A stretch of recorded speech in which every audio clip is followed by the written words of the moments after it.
Olá, meu nome é Gabriela Gonçalves. Eu sou não branca, tenho olhos castanho escuro, meu cabelo tá meio preso e chega um pouco abaixo dos ombros, também é castanho e tem algumas luzes douradas.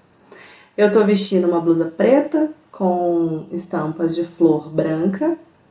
Ao meu lado esquerdo tem uma estante de madeira com livros sobre a vida e obra de Martha Graham, sobre o movimento da Modern Dance norte-americana.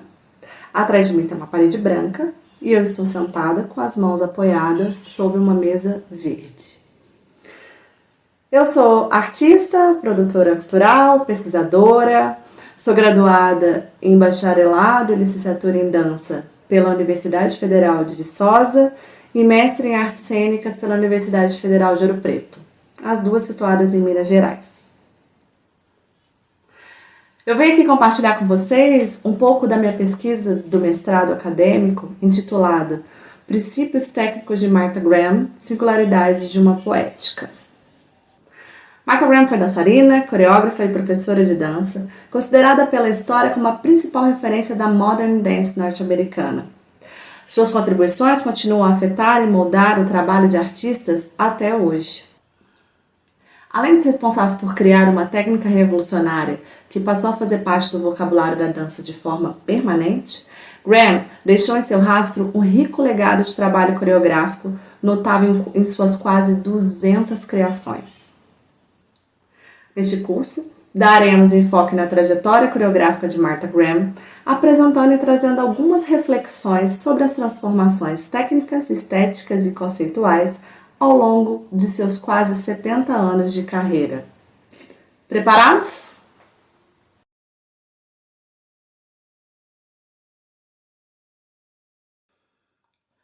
Primeira filha do casal George Greenfield Graham e Jane Graham, Martha Graham nasceu no dia 11 de maio de 1894, no condado de Allegheny, no estado da Pensilvânia, nos Estados Unidos. Em 1911, aos 17 anos, Martha encontrou-se com a dança pela primeira vez ao assistir aos prestigiados solos The Cobras, Raja e Nosh de Ruth Sandane, no Mason Opera em Los Angeles.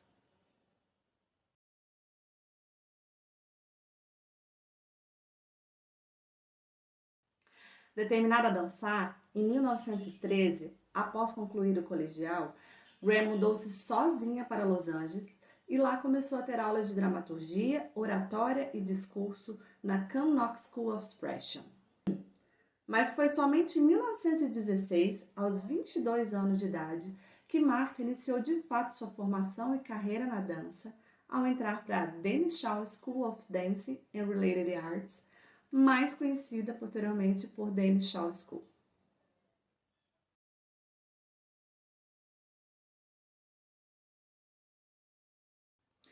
Os anos na Danny Shaw foram bastante formativos para Graham, muito embora bem adiante ela tenha abandonado a estética da escola para encontrar a sua própria. Ao entrar pela primeira vez na escola, suas habilidades para dançar eram tão limitantes que Ruth Sandane pensou que talvez ela não levasse muito jeito para a dança. No entanto, a evolução de Graham foi tamanha que em pouco tempo ela se tornou professora na escola e despontou como intérprete nos vários espetáculos na Danny Shaw. Serenata Morisca, um solo coreografado por Ted Shaw, em 1917, foi o primeiro solo apresentado por Graham na Danny Shaw e que marcou, portanto, o início de sua carreira na dança.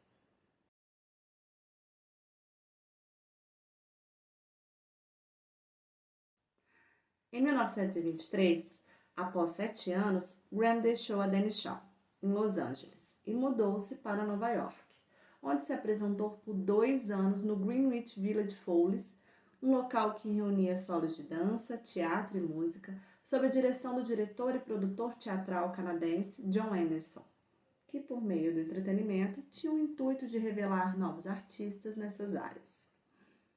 No palco do Follies, Martha foi considerada uma personalidade exótica, era um dos destaques. Apresentava vários solos por noite e ganhava um salário alto. Mas, segundo ela, ela não se sentia muito feliz ou satisfeita. E, por esse motivo, em 1925, Martha decidiu sair do Follies e ir em busca de sua carreira como uma artista independente.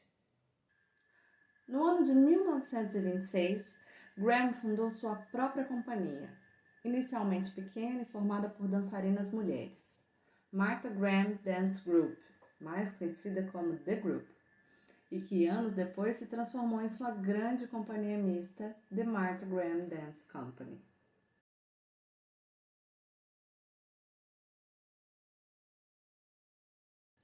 No mesmo ano, ela produziu seu primeiro recital, realizado no Teatro da Rua 48, em 18 de abril de 1926, composto por 18 danças inéditas, incluindo solos, trios e quartetos, e composições de Louis Horst, César Franck, Schumann, Debussy, Ravel, dentre outros.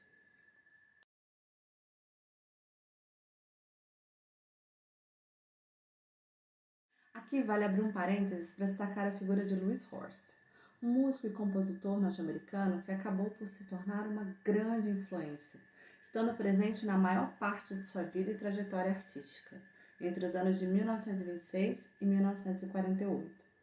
Além de compor trilhas para grandes sucessos de Graham, Horst era também seu braço direito e melhor amigo, incentivando e contribuindo para a concretização de suas obras.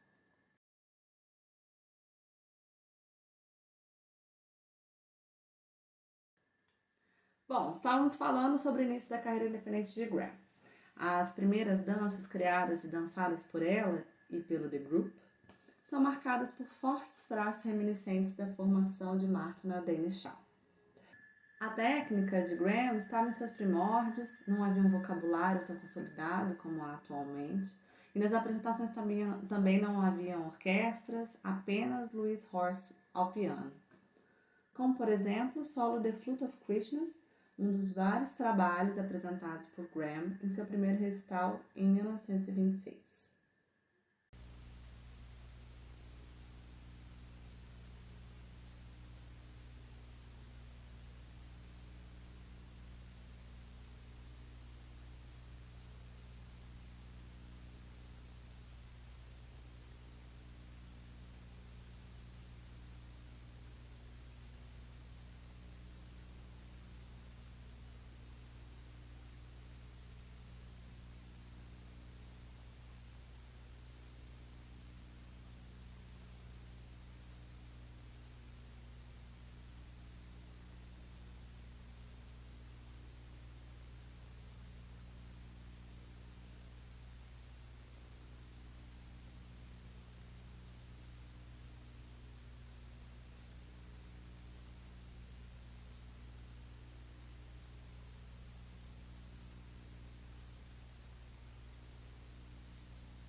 Nesse mesmo viés, em 1930, foi criada Lamentation, uma de suas obras mais famosas pelo figurino irreverente, um tecido flexível em forma de tubo que envolvia todo o corpo, cujo tema perpassava o sentimento de dor e angústia.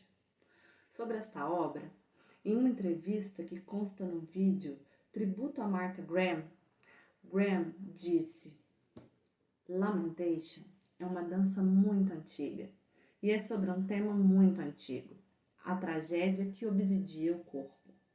E o figurino que é usado é apenas um tubo de material, mas é como se você estivesse se esticando dentro de sua própria pele. Uma das primeiras vezes que dancei foi no Brooklyn. Uma moça me procurou depois da apresentação. Ela tinha um rosto tranquilo, mas obviamente ela estava chorando. E ela disse: Você nunca saberá o que fez por mim essa noite. Obrigada. E saiu. Eu perguntei sobre ela depois. Parece que ela viu o filho dela, de 9 anos, ser morto em sua frente, atropelado por um caminhão. Tentaram com todos os esforços fazê-la chorar. E ela não foi capaz de chorar. Mas quando viu Lamentation, ela disse que sentiu que a dor era horrível e que era universal. E que ela não precisava ter vergonha de chorar pelo seu filho. Eu lembrei disso como uma história muito profunda na minha vida. E isso me fez perceber que há sempre pelo menos uma pessoa com quem você pode se comunicar na plateia.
Através de Louis Horst, Graham entrou em contato com a cultura de tribos nativas norte-americanas, mais especificamente os povos Hopi e Zuni.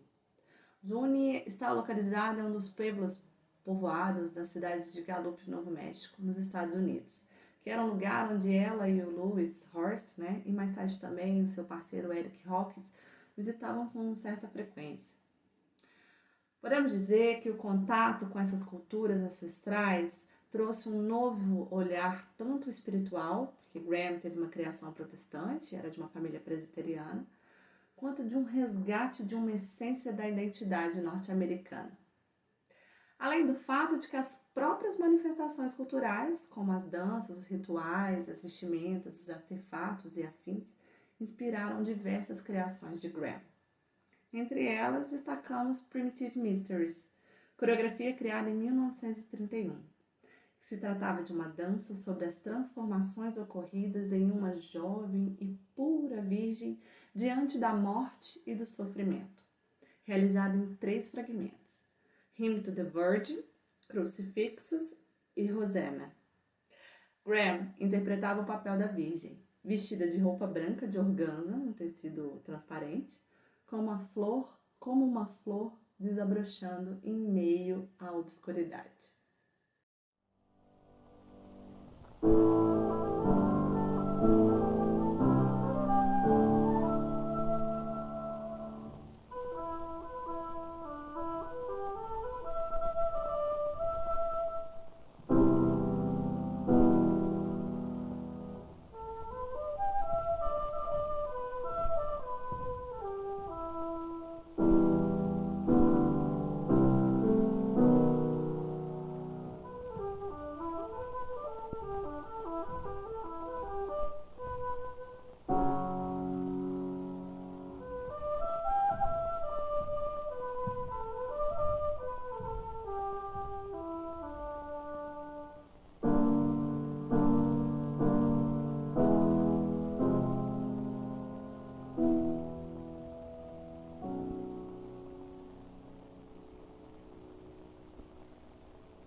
O crítico de dança John Martin, do jornal New York Times, acompanhou a evolução técnica e as mudanças temáticas do trabalho de Graham entre o final da década de 1920 e início dos anos 1930, e qualificava suas obras como sendo originais, brilhantes e repletas de vitalidade, como podemos conferir em uma de suas considerações.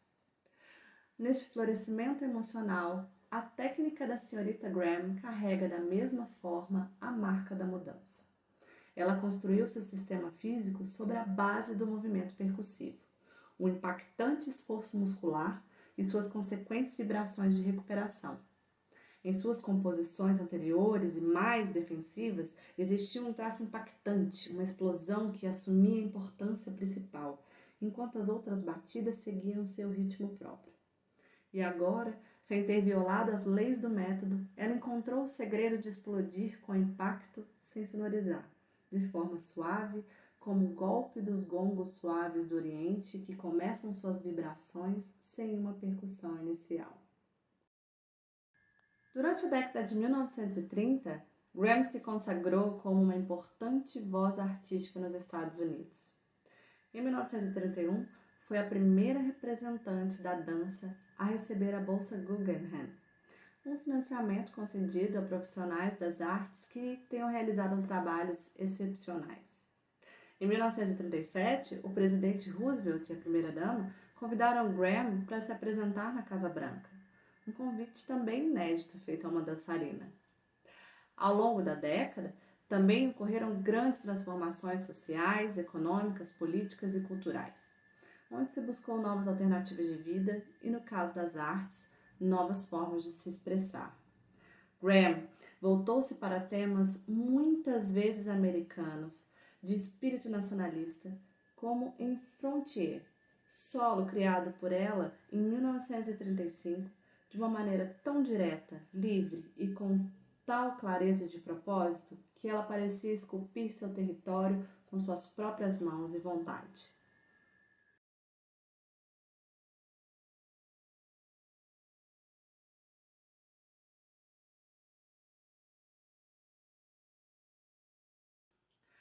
Em uma de suas temporadas, ministrando um dos cursos de verão no Bennington College, ela conheceu Eric Hawkins e o convidou para ingressar em sua companhia. Em 1938, Hawkins aceitou o convite e foi o primeiro homem a fazer parte da companhia.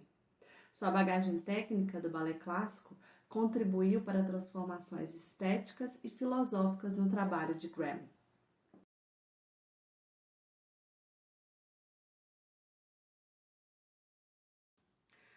O ano seguinte, 1939, foi marcado pela entrada do segundo homem na companhia, Merce Cunningham.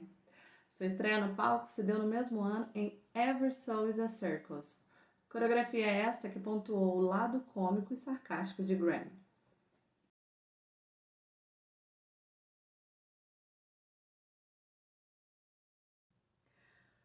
Boa parte das dançarinas e dançarinos ingressos na década de 1940 já carregavam consigo uma bagagem técnica de dança, especialmente do balé clássico. Fatores que contribuíam para a ampliação do vocabulário técnico de Graham, além de agregar mais precisão e um certo virtuosismo aos movimentos, como grandes saltos, especialidade de Merce Cunningham. Um de seus autênticos grandes saltos que ele realizou como entrada na coreografia Letter to the World, na brecha falada Dear Mart, come in, ingressou no vocabulário da sala de aula como Mart Jumps.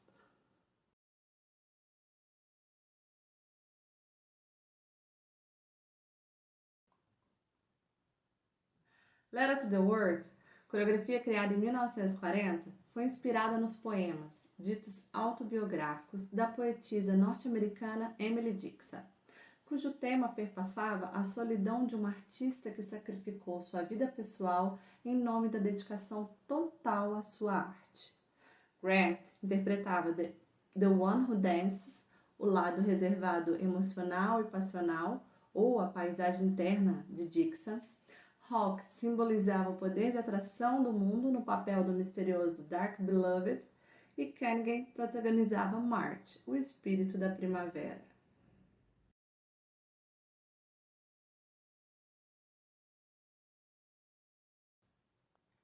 Eric Hawkins, Mercy Cunningham e mais tarde Paul Taylor e uma nova geração de dançarinas e dançarinos culminaram em uma performance amplamente focada na habilidade física, na precisão e virtuosismo dos movimentos, que acompanhou a trajetória da companhia até os dias atuais. A última obra na qual encontramos Mercy Cunningham, Eric Hawkins e Martha Graham compartilhando o mesmo palco é Appalachian Spring. Criada em 1944, trata-se de uma homenagem à região dos Apalaches, na qual Graham viveu sua infância e parte da adolescência, por meio da celebração da primavera e do matrimônio. Esta seria a obra mais lírica de Graham, a qual também traduzia o crescente sentimento amoroso vivido por ela e Hawkins.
É importante lembrar que durante o período entre 1941 e 1945, com a entrada dos Estados Unidos na Segunda Grande Guerra Mundial, muitos dançarinos foram recrutados pelo exército.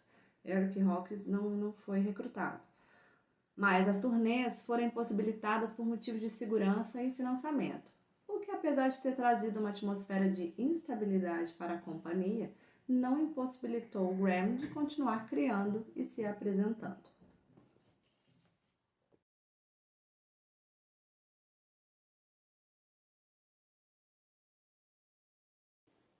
A partir de 1946, os dramas inerentes à relação entre homens e mulheres, inspiradas nos mitos gregos, se tornou o tema recorrente de suas criações.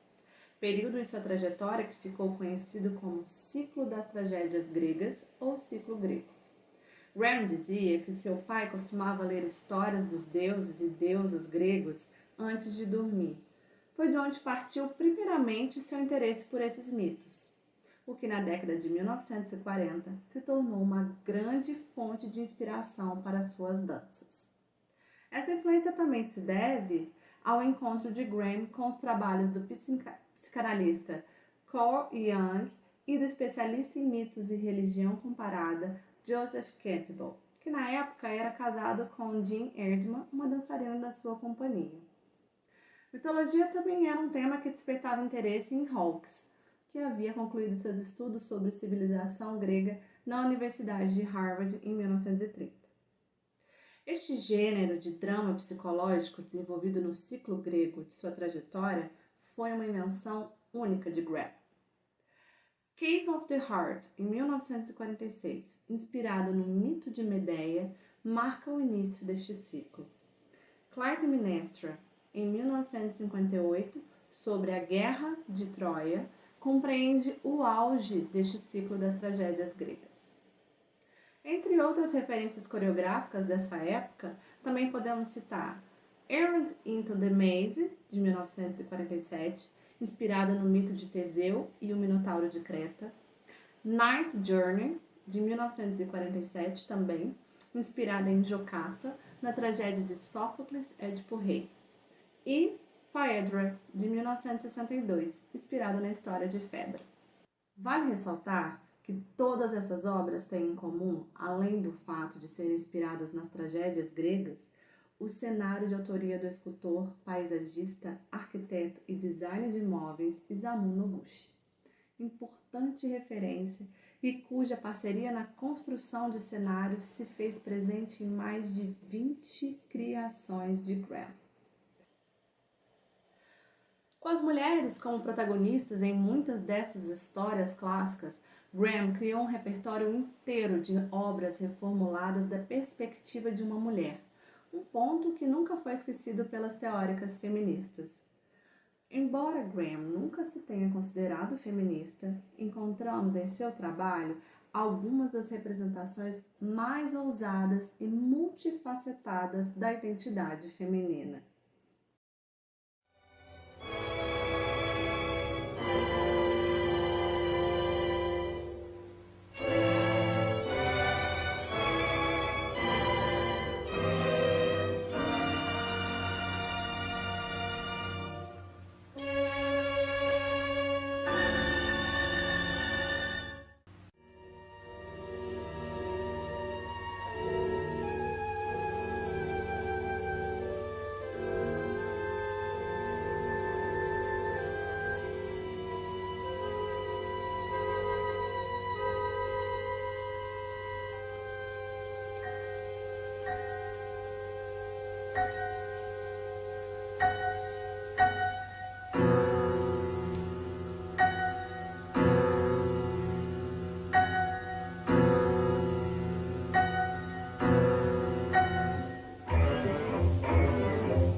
Em meados de 1949, durante uma turnê pela Europa, em uma representação de Ever So Is a Circus em Paris, Graham foi surpreendida com uma lesão no joelho. Ela tinha 56 anos e apresentava problemas com artrite. Os médicos na época indicaram tratamento cirúrgico para a lesão, mas Graham hesitou. Naquela época, uma operação desse tipo poderia pôr fim à carreira de um dançarino. A turnê pela Europa teve que ser cancelada. Em janeiro de 1950, após 6 meses da lesão, ela voltou a Nova York, confiante e preparada para estrear seu mais novo solo, Judith.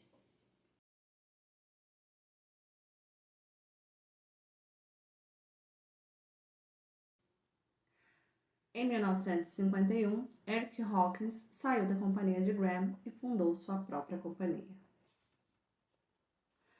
Na década de 1950, Bathsheba Rothschild começou a fazer contribuições financeiras consideráveis para a companhia de Graham.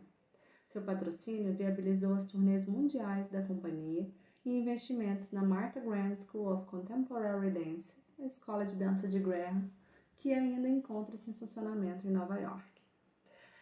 Em 1955, Graham e sua companhia realizaram uma turnê de grande sucesso, a convite do governo dos Estados Unidos, em países asiáticos e do Oriente Médio, como Japão, Filipinas, Tailândia, Indonésia, Índia, Irã, Israel, sendo a primeira dançarina norte-americana a carregar o título de embaixadora cultural.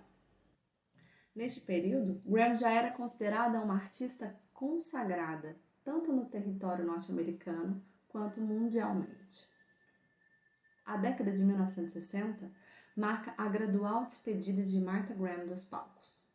Aos 66 anos e com o avanço da artrite, sua movimentação corporal foi ficando cada vez mais limitada. Ainda que muitas vezes sua expressividade cênica ficasse restrita à realização de movimentos com longas pausas, gestos e expressões faciais, a doença e a idade não a impediu de ter criado ainda fortes papéis protagonizados por ela, como a já citada Phaedra, de 1962, e Eloise in Time of Snow, de 1968. Além de outras 15 obras, sendo 8 delas pela primeira vez criadas apenas para a companhia, tais como Circe, de 1963, Dancing Ground, de 1967 e The Archaic Hours, de 1969.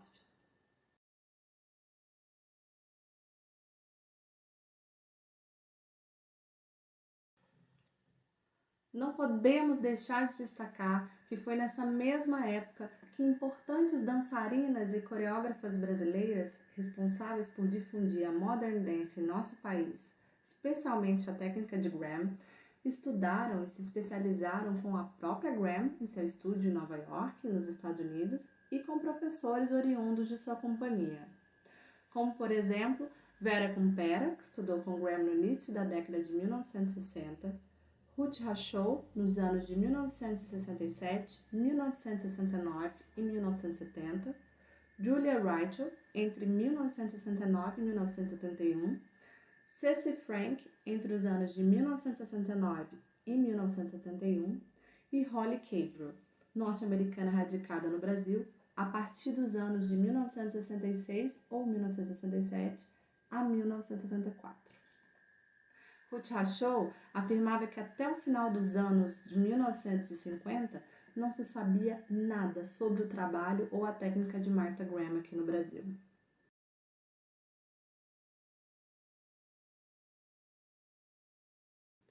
Em 1968, mesmo sob os efeitos da doença e tendo enfrentado problemas com o alcoolismo, Graham reuniu forças para criar o que seria o último trabalho que ela compartilharia nos palcos com sua companhia, The Lady of the House of Sleep, cujo tema perpassava os conflitos entre velhice, tristeza e desejo.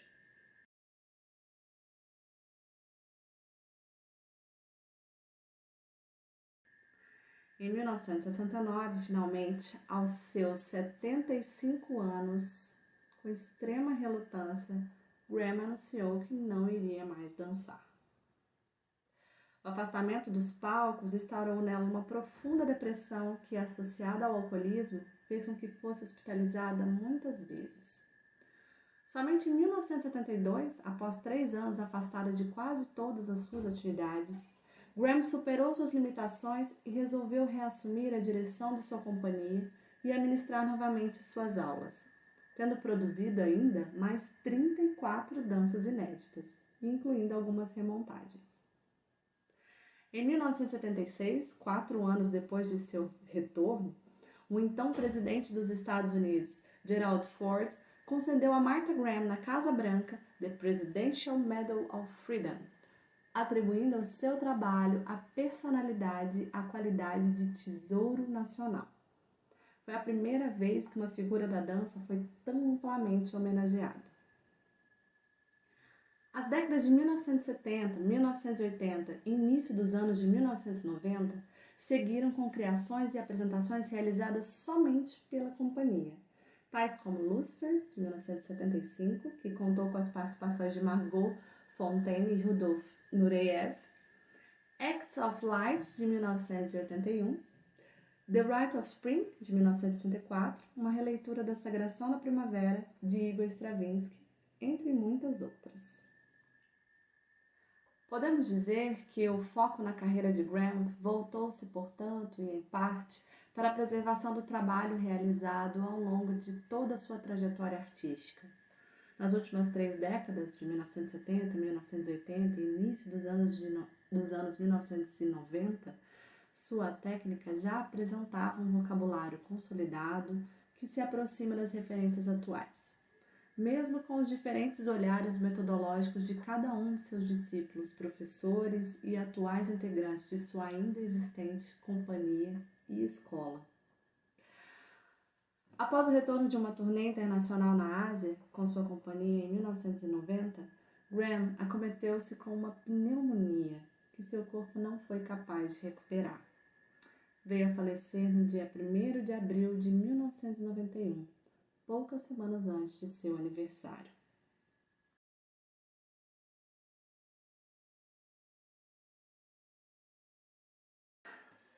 Atualmente, a companhia de Graham, The Martha Graham Dance Company, é reconhecida como a mais antiga companhia em exercício contínuo do mundo. Sua escola, Martha Graham School of Contemporary Dance, que tem crescido constantemente desde seu início e há mais de 40 anos treina dezenas de dançarinos de todo o mundo, permanece em funcionamento com sede em Nova York. Martha Graham morreu com quase 97 anos.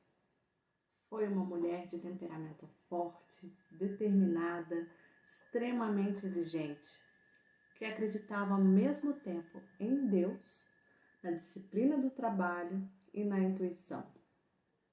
Dedicou praticamente 70 anos de sua vida elaborando e experimentando princípios de movimento que conduziram sua técnica e que culminaram em um legado coreográfico notável e magnífico, num total de 191 criações. Uma grande personalidade e artista que atravessou as fronteiras do seu tempo. Martha Graham nunca quis parar de dançar, nunca quis morrer. Sua arte a fez imortal.